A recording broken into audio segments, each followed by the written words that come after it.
ये है कैलाहारी रेगिस्तान। यहाँ खाने की कोई कमी नहीं है,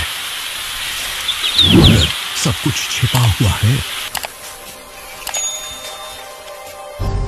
इन्होंने मुश्किल से मुश्किल हालात का सामना करना सीख लिया है, लेकिन गर्मियों के आखिरी दिनों की धूप इन्हें बर्दाश्त की हद के पार ले आई है।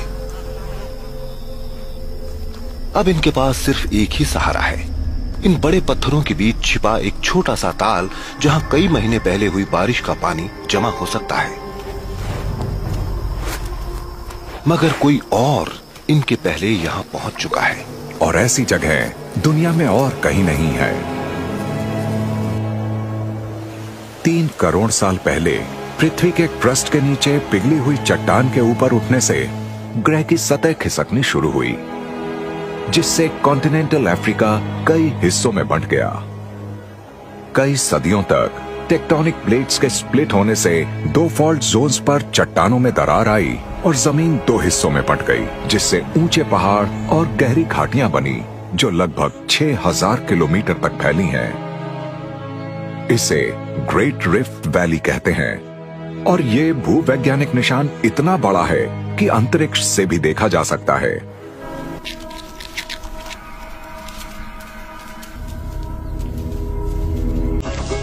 और जब हालात सहने लायक नहीं रहते तो ये ऊपर चढ़कर रेत से बिल्कुल अलग हो जाती हैं।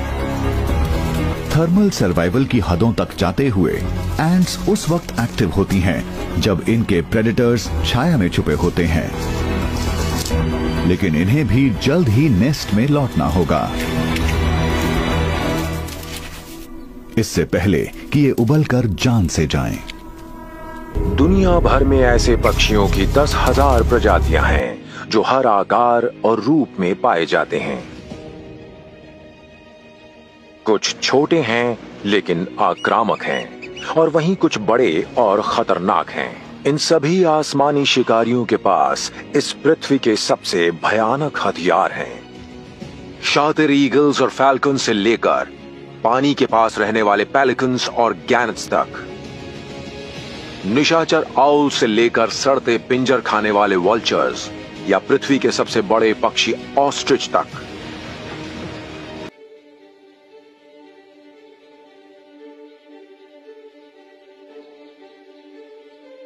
दुनिया भर में 60 से ज्यादा ईगल की प्रजातियां पाई जाती हैं।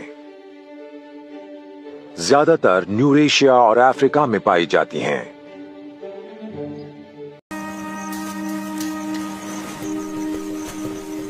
इनके इलाके में इनके वो सौतेले भाई बहन भी मौजूद हैं जिन्हें इनकी माएं यहां छोड़ गई थीं। 5 भाइयों ने जिस इलाके पर कब्जा किया था उस पर कई हफ्तों से हरियाली का नामो निशान नहीं है, लेकिन इन्हें इससे कुछ फर्क नहीं पड़ता। उनमें से 4 अभी यहां रोंगाई नदी के किनारे हैं। इनमें 2 नर हैं और 2 मादाएं। ये अपने बड़े भाइयों से दूर रहते हैं। यहाँ ईस्ट अफ्रीका में और शिकारी दोनों नदी की तरफ जाते हैं। बहादुरी का अंजाम बहुत दर्दनाक होता है। एनाकोंडा की लंबाई 3 मीटर से अधिक है। ये अर्जेंटीना के सबसे बड़े सांपों में से एक है। इसके लिए ये सूखा पेड़ का तना धूप सेंकने के लिए एक उत्कृष्ट बिस्तर है। इस समय इसकी जीभ को शिकार की गंध महसूस होती है, इसलिए यह बेसब्री से पानी की ओर बढ़ता है। भूखा होने के कारण यह कई घंटों से धूप में है और इसके शरीर का तापमान पानी के नीचे की गतिविधियों के लिए आवश्यक स्तर तक पहुंच गया है। सभी एनाकोंडा की तरह यह जमीन और पानी दोनों में आसानी से चल सकता है और यह शिकार के प्रकट होने की प्रतीक्षा में लंबे समय तक पानी के नीचे दुबक कर रह सकता है। इसकी मजबूत मांसपेशियां इसका शक्तिशाली हथियार हैं।